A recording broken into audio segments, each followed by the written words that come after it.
Tubaiayo, Tubaiayo, Tata Tubaiayo, Tubaiayo, Tubaiayo, Tata Tubaiayo. Mujiji na jove, Mujiji na jove, Mujiji na jove, Anshaka pangayo.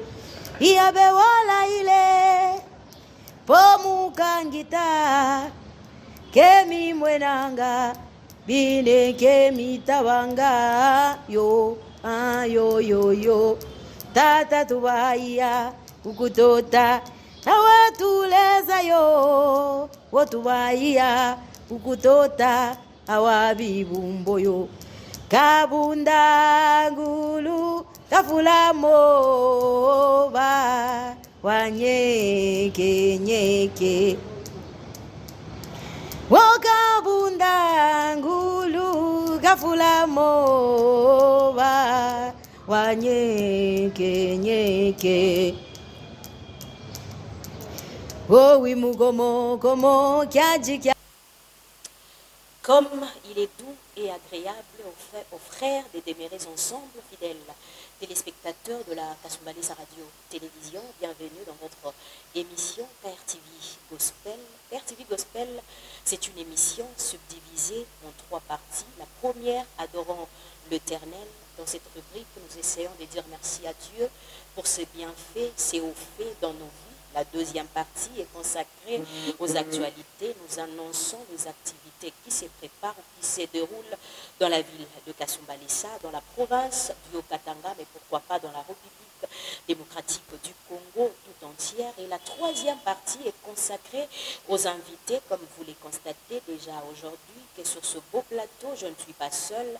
Je suis accompagnée d'un homme de Dieu évoluant dans la ville de Kasumbalesa, que vous connaîtrez très bien, vous le connaissez déjà, mais il serait aussi mieux de le présenter ici chez vous.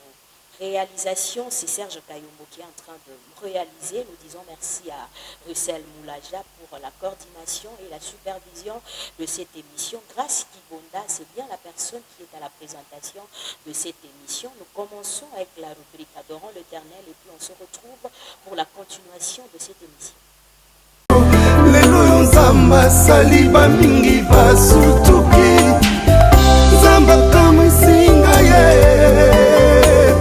Zamba sutuki singa ye Zamba bali singa ye Zamba boti singa ye Zamba pamolinga na mosala Zamba tomolinga ye Zamba longi saliba mingi basutuki Alléluia. Comment tu vas le bakanzamba salakati lokuta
fidèles téléspectateurs, après avoir adoré le Seigneur, lui montrer qu'il est merveilleux, qu'il est grand, nous sommes encore de retour avec l'invité spécial, je vous avais dit, quand nous recevons une seule personne, un seul invité, il devient spécial dans notre mission. Lui, c'est le docteur David Manyonga, à qui nous disons bonjour. Bonjour, bonjour. Bonjour papa. Merci beaucoup. Vous allez bien mon papa? Très très bien, Dieu nous soutient, ça va. Amen. La santé aussi, ça va. Très bien, rien à se plaindre. Ça va. En quelques mots seulement, qui est le docteur David Manyonga? Le pasteur David Manyonga, je suis le pasteur et responsable de l'église La Vision mondiale de restauration, Assemblée du Potier. Je suis marié à une seule femme, Nelly Manyonga. Je suis père de 4 enfants. Je suis pasteur de ministère. Donc, vous êtes pasteur de En ministère. quelques mots, vous m'avez demandé de le faire en quelques mots. Et donc aussi, je l'ai vous fait en êtes quelques mots. visionnaire, si on peut Oui, dire. je suis le visionnaire de cette vision qu'on appelle Assemblée du Potier, la vision mondiale de restauration. Par la grâce de Dieu, nous totalisons bientôt, là, je crois, 6 églises. Donc, Dieu est en train de nous faire vraiment grâce. Dieu est en train de faire grâce. Ouais. Certainement, papa, avec vous, nous parlons sur l'effet de la prière. Oui. Je viens le dire comme ça, l'effet de la prière. Mais si nous voyons directement très bien que vous avez organisé un grand travail de 100 jours, c'est quoi les buts de ce travail? Bon, depuis que nous avions commencé cette vision, le Seigneur nous avait mis à cœur de faire des longues prières. Pourquoi? Puisque dans la vision que Dieu nous a donnée, Dieu nous avait parlé de 2 choses. Je parle des mains du potier. Chez nous, quand on dit mains du potier, nous voyons des longues prières et la parole pure. Et quand les 2 sont associés, l'homme reçoit la forme. Donc ce sont les 2 mains du potier qui sont en train de donner forme à la vie d'une personne. Et quand nous avions commencé cette vision, le Seigneur nous avait mis à cœur chaque année organiser de très longues prières qu'on appelait des prières de 100 jours. Donc qui commençaient au mois de septembre et on finissait au mois de décembre le 31, soit le 1er janvier. Et par ces prières, on a vu vraiment beaucoup la main de Dieu s'est manifestée. Et je crois que c'est grâce à ces prières-là que cette vision a pu se maintenir. Mais il y a au moins de cela 2 ans qu'on n'a pas eu à organiser cela. Mais le Seigneur nous a mis à cœur pour cette fois-ci que nous puissions un peu changer de style. Donc nous sommes dans les prières de 100 jours, mais que nous avons dénommé pour cette fois-ci la Révolution 2024. Pourquoi la Révolution? Puisque nous avons compris que la plupart des enfants de Dieu que nous sommes en train de diriger, ils ne vivent pas la véracité de la parole de Dieu. Alors il y a des choses qui font que ces enfants-là, ils ne vivent pas la parole de Dieu. Nous devons maintenant les pousser, nous devons nous révolter. C'est la parole de Dieu qui dit « Venez et plaidons ». C'est lui-même Dieu qui dit « Venez et que nous puissions plaider ». Donc je crois qu'il est temps que les enfants de Dieu comprennent quels sont leurs droits et qu'ils puissent revendiquer leurs droits. Maintenant, dans la Révolution, nous sommes en train de faire voir aux enfants de Dieu leurs droits qu'ils ont dans la parole de Dieu et nous prenons le temps de revendiquer nos droits afin que ce droit-là soit accompli par notre Père qui est un Père responsable, le Dieu des cieux. En tout cas, et le 100 jours passés dans la présence de Dieu engendre des conséquences positives. Beaucoup de conséquences. Beaucoup de conséquences. 1, la vie dans l'Église, la vie de Dieu dans l'Église. 2, la transformation des vies. Les gens qui avaient une mauvaise vie, les gens qui étaient dans la vie du péché, ils sont en train de se repentir, d'abandonner le péché. 3, il y a des délivrances que Dieu est en train de faire. 4, il y a des guérisons miracles que Dieu est en train de faire. La prière n'enrichit pas. Donc si la prière enrichissait, on allait avoir des millionnaires et milliardaires, surtout au Congo, parce que les Congolais prient beaucoup. Est-ce que vous êtes du même avis? Bon, je crois que j'ai un combat dans mon cœur depuis un certain temps. J'ai comme l'impression que la plupart des gens qui commencent maintenant à me présenter l'évangile, quelque part, c'est comme si l'évangile n'est pas bien présenté. Je ne peux pas dire que la prière n'enrichit pas. Je crois que la prière peut aussi enrichir. Dans quel sens? Puisque une personne peut prier, en priant, Dieu exauce, il te donne du travail, et par ce travail-là, tu as l'argent. La prière peut enrichir. Quelqu'un peut prier, en priant, Dieu te met dans une connexion avec une personne qui te donne une affaire, et cette affaire te donne beaucoup d'argent. Donc la prière peut enrichir. La prière peut enrichir. Pourquoi? Puisque Dieu, il est le Dieu du surnaturel. le Dieu du surnaturel, moi je crois que c'est possible. Quelqu'un dans sa maison, enfermé, le plafond fermé, les tôles fermées, tout fermé, quelqu'un qui est en train de prier, Dieu ouvre le ciel, il ouvre la toiture, il ouvre le plafond, il te donne l'argent. La prière enrichit. La prière peut enrichir la vie de quelqu'un. Apparemment, c'est comme si, je ne sais pas si c'est la stratégie du diable, on a tendance à vouloir détruire toutes les choses qui ont fait la force de l'Église hier. J'ai parlé dans mon église le dimanche passé, j'ai dit, si je peux poser la question presque à tous les hommes de Dieu, avec tout le respect que je leur dois, au niveau où nous sommes aujourd'hui, vous allez me dire que la plupart des hommes de Dieu, surtout nous qui sommes à temps plein, nous sommes allés travailler ou nous sommes allés faire des affaires ou pour avoir même le petit niveau de vie que nous avons. Je crois que nous avons prié et dans la prière où nous étions, Dieu a ouvert des portes, Dieu a poussé les gens, ces gens-là sont venus, ils ont commencé à nous soutenir, ils ont commencé à nous donner quelque chose et à partir de ce qu'ils nous ont donné, nous avons peut-être aussi ouvert notre intelligence, nous avons commencé à fructifier ce qui nous a été donné et aujourd'hui nous pouvons nous retrouver au niveau où nous sommes. Mais qu'est-ce qui a été la base? Qu'est-ce qui a été la source? Je crois que c'est la prière. J'ai des témoignages. J'ai un couple avec lequel j'ai pris. Ce couple-là, son mari n'avait absolument rien. Il n'avait pas du travail. Il allait à gauche, à droite. Il fournissait tous les efforts possibles, mais il ne trouvait jamais du travail. Un jour, je les ai pris. Nous sommes montés avec eux à la montagne. La montagne ici du village.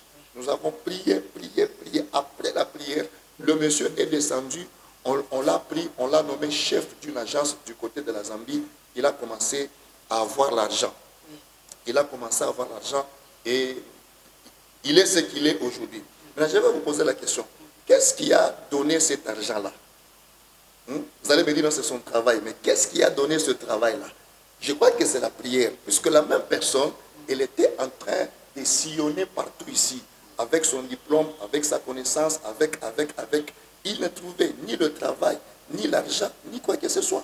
Mais quand nous sommes allés prier, après la prière, il a trouvé le travail. Il a trouvé cette agence. Il a commencé à trouver l'argent. Qu'est-ce qui a donné cet argent-là? Qu'est-ce qui a donné ce travail? C'est la prière. Donc la prière peut enrichir. La prière peut enrichir. Il est vrai que j'ai déjà écouté beaucoup de pasteurs parler, beaucoup de prédicateurs plutôt parler, dire que non, la prière n'enrichit pas. Je ne suis pas trop de cet avis-là. Je sais que dans l'enrichissement, ou bien dans la richesse, il y a beaucoup de choses qui entrent en jeu. Par exemple, les offrandes, par exemple, l'homme de Dieu, par exemple, le travail. Le travail ici, il est très important, puisque quand nous sommes en train de prêcher, nous devons aussi être équilibrés. On ne doit pas seulement amener les gens à prier. Si par exemple, quelqu'un travaille, qu'il arrête son travail pour qu'il vienne prier. Non, ça ne peut pas faire. Nous devons amener les gens à être équilibrés. Mais il y a quelque chose dont moi je ne suis pas d'accord. Je me rends compte que c'est une malignité du diable. C'est celle de vouloir sortir les gens de la prière, les pousser seulement au travail, les pousser aux occupations. Et le diable, dans sa stratégie, quand ces gens-là sont occupés, ils ne prient pas. Il est en train de tuer leur spiritualité. Et c'est ce qui fait que tu peux avoir quelqu'un hier, il était un bon chrétien, puisqu'il priait, il jeûnait. Aujourd'hui, il a eu un travail, il abandonne la prière, il abandonne le jeûne, il commence à faire des bêtises. Donc la prière, elle est très très importante, mais je reviens d'abord dans ma thèse. La prière peut enrichir. La prière peut enrichir, puisque nous autres ici, je crois que tout ce que nous sommes, c'est le résultat de la prière. Nous n'avons jamais été à la douane, on n'a jamais été à l'OCC, on n'a jamais été à l'OFIDA, on n'a jamais été à Whisky. Nous sommes dans nos bureaux en train de prier le Dieu qui pourvoit, le Dieu qui a dit cherchez premièrement le royaume des cieux et le reste vous sera donné par-dessus tout. Je pense qu'il est en train de nous donner le reste. Nous, on s'occupe de la prière et lui, Dieu, il nous donne le reste. L'argent, les habits, les voitures, les maisons, ce sont les restes. Mais nous nous occupons du royaume et lui, Dieu, s'occupe de nous donner le reste. Donc la prière est en train d'enrichir. Amen. La prière enrichit. Amen. Nous devons encourager les enfants de Dieu à prier. Et puis nous devons aussi nous ne devons pas donner l'occasion au diable de tuer ce qui a fait la force de l'Église. Ce qui avait fait la force de l'Église, c'est la prière. Quand il y a la prière, il y a le réveil. Quand il y a la prière, il y a des miracles. Il y a beaucoup de gens, tu pries sur quelqu'un qui était malade, Dieu le guérit. Une fois qu'il soit guéri, la personne peut prendre une offrande en action de grâce. Il peut venir, il bâtit l'église en action de grâce. Il peut venir, il fait quelque chose en reconnaissance de ce que Dieu a fait. Ce que Dieu a fait provient d'où? Provient de la puissance que nous avons tirée dans la prière.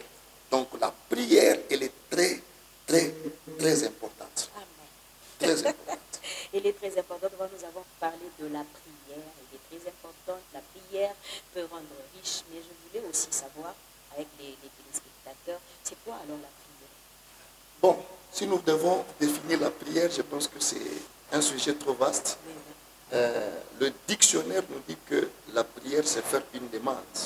Donc celui qui est en train de prier, il est en train de demander quelque chose et il demande les choses pas à un homme, mais il demande à Dieu. Si je peux seulement m'arrêter là, je dirais que prier, c'est faire des demandes. Mais prier, c'est plus que faire une demande. Puisque quand nous prenons encore la prière dans une autre dimension, nous allons voir que prier, c'est quelqu'un qui est en train de parler avec Dieu. Il n'est pas en train de monologuer, mais il est en train de parler. C'est-à-dire, quand tu parles, il faudrait que Dieu puisse aussi te répondre. C'est comme ça qu'il y a échange. J'ai parlé, Dieu me répond, et Dieu peut aussi me dire quelque chose, et quand je quitte la paix, je sais quoi faire. Donc là, dans la deuxième dimension, je peux parler de la prière comme étant le fait de parler à Dieu. La prière, c'est aussi un cœur qui s'exprime. Pourquoi? Puisque quand nous sommes en train de parler de la prière, il y a des moments où on ne parle pas. Il y a des moments où la personne peut commencer à pleurer dans la prière. Il y a des moments où quelqu'un peut commencer à pousser des cris dans la prière. Celui qui pleure, celui qui crie, qui n'est pas en train de parler. Donc c'est un cœur qui est en train de s'exprimer. Donc je dirais, en bref, prier, c'est demander quelque chose à Dieu. Prier, c'est parler à Dieu. Prier, c'est laisser son cœur s'exprimer au devant de Dieu. C'est ça la prière. Alors pour un enfant de Dieu, c'est important de demeurer trop dans la prière. Maman, je crois que si je peux encore ajouter, je dirais que la prière, c'est la respiration du chrétien. Or, si quelqu'un, puisque quand quelqu'un est en train de prier, il y a au moins deux mouvements qui se font. Et quand nous prenons les deux mouvements qui se passent dans la prière, ce sont les deux mouvements qui se passent quand quelqu'un est en train de respirer. Il y a l'expiration et l'inspiration. Donc, dans l'expiration, quelqu'un est en train de sortir les mauvaises choses, le mauvais air qui est dans lui, il sort ça de l'extérieur. Et il inspire une bonne air. Vous voyez, c'est ça, les deux opérations qui se passent dans la respiration. Mais c'est ça qui se passe aussi dans la prière. Donc quand quelqu'un est en train de prier, il enlève les mauvaises choses qui sont en lui. Il enlève le péché, il enlève l'amertume, il peut enlever les démons, il peut enlever tout ce qu'il y a comme problème en lui et il reçoit la vie de Dieu qui entre en lui. Il a même la force, la capacité de marcher spirituellement, de marcher avec Dieu et aussi il a même la force de servir le Seigneur. Si la prière n'était pas importante, Jésus, à sa dimension, Dieu qu'il était, il ne pouvait pas commencer à se lever chaque matin. On cherchait Jésus, mais il était à la montagne en train de prier, dans le désert en train de prier. Pour commencer son ministère, Jésus a fait 40 jours sans manger, sans boire.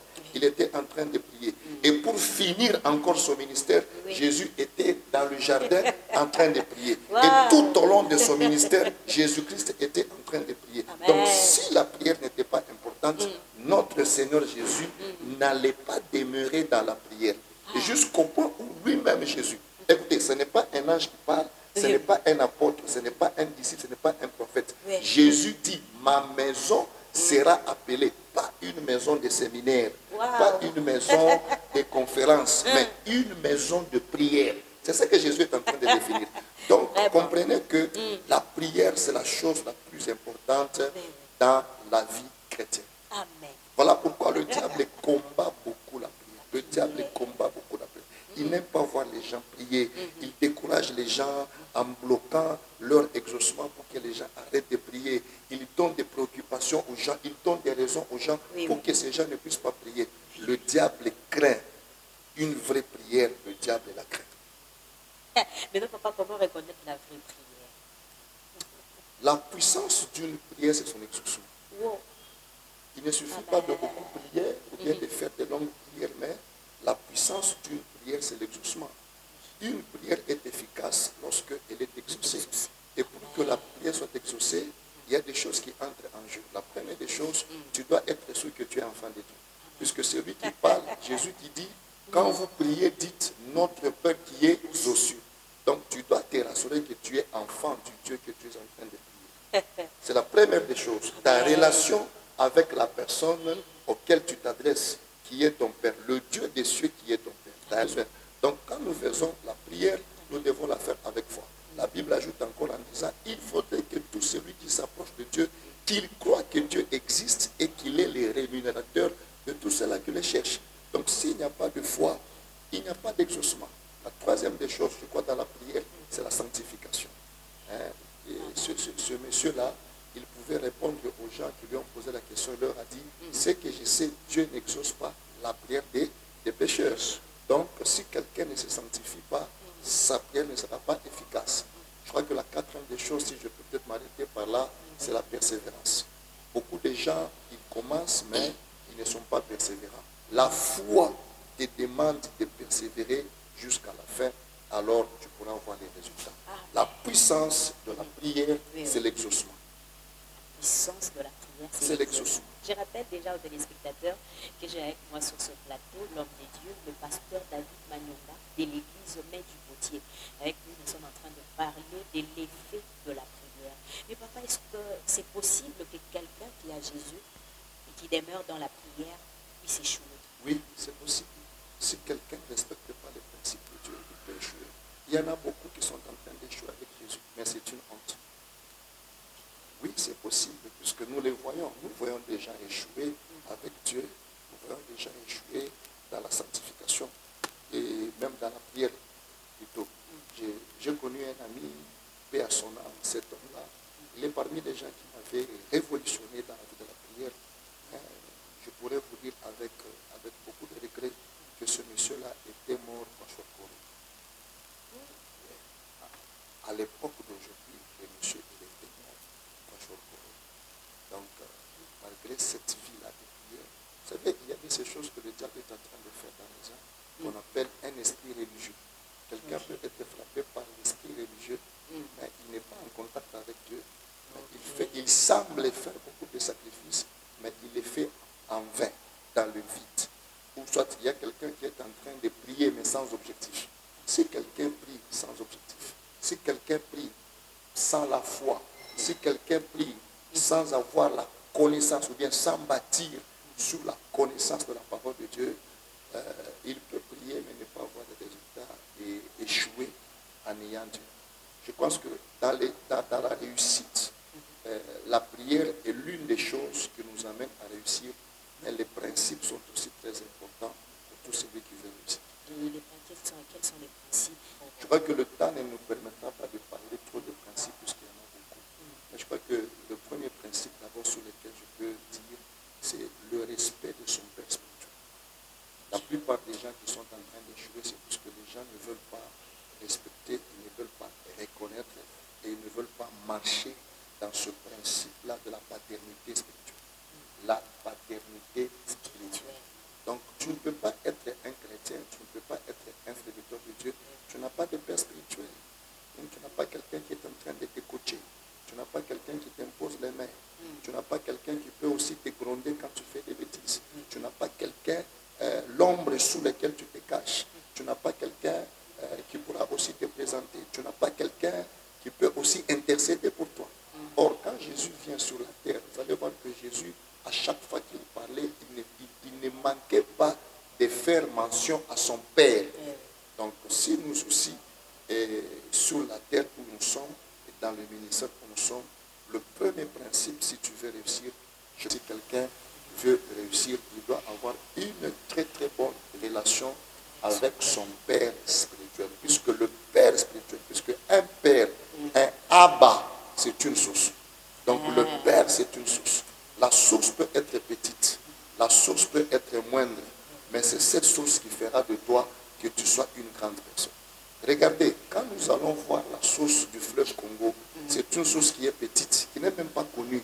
Mais regardez ce que cette source a fait. C'est cette petite source qui a fait le fleuve. Donc le Père peut être petit, mais il fait de toi grand. La Bible elle-même dit, la nature elle-même ne vous enseigne-t-elle pas? Regardez par exemple, je ne sais pas chez vous, peut-être que votre papa avait une bonne vie. Mais moi j'aime beaucoup donner mon exemple. Mon père à moi, il n'avait pas fait beaucoup d'études. Il était un agent Gécamine. À l'époque, là, on les prenait, on les introduisait dans la mine. Il était en train de travailler là-bas. Ce papa-là, il ne parlait pas bien français, mon papa à moi. Mais c'est ce papa-là qui ne parlait pas bien français qui a fait de moi ce que je suis aujourd'hui. Grâce à lui, je suis ce que je suis. Et je ne peux pas mépriser mon père. Je ne peux pas renier mon père. Il est déjà mort depuis 2014. Aujourd'hui, ça va faire, je crois, 10 ans depuis que mon papa est mort. Je ne l'ai jamais oublié. Je pense toujours à lui. Et comme nous sommes au mois de septembre, je me rappelle toujours, à chaque le 14 septembre, je me rappelle de ce papa-là qui était mort, qui est déjà mort. Il est mort le 14 septembre 2014. Jusqu'aujourd'hui, j'ai sa mémoire, j'ai son image, je pense à lui. Je l'honore toujours. Pourquoi? Parce que je reconnais que je suis ce que je suis par les efforts que ce papa-là avait fait. Il avait investi dans ma vie. Il m'a poussé à aller à l'école, même si lui peut-être n'avait pas étudié. Il m'a poussé à faire des études secondaires. Il m'a même poussé à faire l'université, bien que les moyens avaient compliqué. Ce papa-là qui n'avait pas étudié. Donc je me retrouve aujourd'hui, j'ai un niveau plus que mon père. Mais c'est grâce à ce papa-là. Donc vous comprenez que le père peut être moindre, mais c'est une source. Et quand on reste attaché à la source, on devient grand. Et quand on se détache de sa source, on sèche. Tu peux être un grand fleuve, mais quand tu te détaches de la source, les petites eaux que la source était en train de donner, lorsque la source arrête de donner ces petites eaux-là, le grand fleuve risque de sécher. Donc, je crois que le premier principe pour tout celui qui veut réussir, il faut s'attacher, rester attaché, rester attaché. Je crois que c'est la maladie de ce temps ici. Beaucoup de gens, quand ils deviennent grands, il a peut-être une grande église puisque son père spirituel, beaucoup d'invitations puisque son père spirituel, il commence à prophétiser, donner de noms que son père spirituel ne fait pas. Il se croit être grand. Je pense qu'il n'y a pas un enfant qui peut être grand plus que son père. Pourquoi? Puisque ton père t'a engendré, quoi que tu fasses, toi, tu n'engendreras jamais ce père-là. Hata kama mtoto kana kupanga njina mama Grace ashita kuzalaka wendo ni muzalaka mtoto. Donc la différence entre mtoto na baba, baba alikuzala wewe utamzalaka baba patashi. Donc il faut du respect au père. Très important. Ah oui, oui. Pour ne pas parler de trop de principes. Voilà, papa, est-ce qu'on peut échouer spirituellement et réussir charnellement? Échouer spirituellement, réussir charnellement. Dans quel sens? Par exemple, dans la prière, j'échoue. Je ne prie pas, je ne fais rien, mais j'ai quand même des véhicules, beaucoup d'argent. Donc charnellement, j'ai beaucoup d'argent. Bon, il y a une chose que vous devez savoir. Aujourd'hui, la réussite a beaucoup de sources. C'est ça que vous devez aussi savoir. La réussite n'a pas que source Dieu. La réussite aujourd'hui a beaucoup de sources. Quelqu'un peut aller toucher à la magie, il est réussi. Quelqu'un peut aller toucher au fétiche, il est réussi. Quelqu'un peut aller dans les sciences occultes, il réussit. C'est ce qu'on appelle réussir sans Jésus. Ouais, il est en train de réussir. Il y a même des gens qui réussissent juste par leur propre courage. Il est seulement courageux dans la vie, il est en train de réussir. Donc la réussite a beaucoup de sources aujourd'hui. Voilà pourquoi on ne peut pas, voilà pourquoi on ne peut pas aussi se laisser aveugler par une réussite de quelqu'un. Puisque toute réussite ne signifie pas qu'on a Dieu. Nous devons aussi vérifier quand quelqu'un est en train de réussir, que nous puissions vérifier sa source c'est qui, sa source c'est quoi. Et tout celui dont la source est Dieu, il est attaché à ces dieux-là. Maintenant, si quelqu'un commence à se détacher de Dieu, nous commençons à douter de sa source. Puisque toutes les réussites n'ont pas pour source Dieu. Il y a des gens qui réussissent avec des livres magiques. Il y a des gens qui réussissent avec des fétiches. Il y a des gens qui réussissent dans l'occultisme. Et donc, les gens ont plusieurs sources de réussite. Donc, toute réussite n'a pas source que Dieu. Mais nous sommes en train de parler de la réussite dont la source est Dieu. Selon Josué chapitre 1er, je pense le verset 8, la Bible dit que ce livre de la loi ne s'éloigne pas de ta bouche. Médite-le jour et nuit. C'est alors que tu auras du succès dans tout ce que tu entreprendras. Donc le succès est aussi divin. Le Dieu de la Bible, il donne aussi le succès.